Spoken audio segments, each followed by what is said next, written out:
We were out in sunny Reisterstown, Maryland to talk about the physics of the bow. We slowed down the video to make sure you can see all the physics at work here. As I'm pulling back on the bowstring, I'm experiencing a resistance of roughly 50 pounds. In pulling back the string from its resting point, I'm applying a force on the string. This force is applied over a distance, which in this case is the draw length of the bow, or the distance I'm pulling it back from rest. Since I'm applying a force over a distance, I'm doing work, because work equals force times displacement. This work is increasing the potential energy within the bow arrow system because pulling on the string is turning pulleys on the limbs of the bow. The pulleys on the bow limbs pull on each other, and the string itself is being stretched. The end result of this is a lot of tension and a buildup of elastic potential energy in several places on the bow.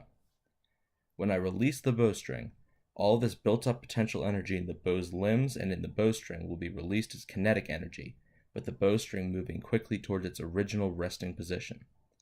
As it travels the distance of the draw length, it will be applying a force on the nocked arrow. The string will take some time to cover the distance of the draw length. The force of the string acting on the arrow during this time equals impulse. This impulse acts on the arrow, which has a mass m.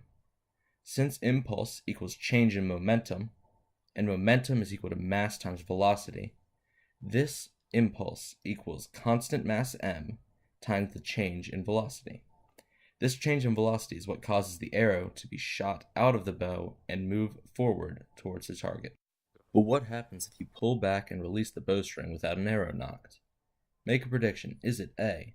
The bow will fly forward out of Nick's hands because the bowstring will apply forward momentum on the limbs of the bow, causing it to move forward. B.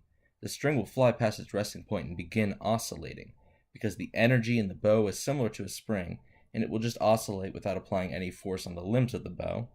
Or C. The bow will break and it will end very poorly because there will be no air to take this impulse. The impulse will break a weak point on the bow by applying too much force on it. Click the link you want and see the result.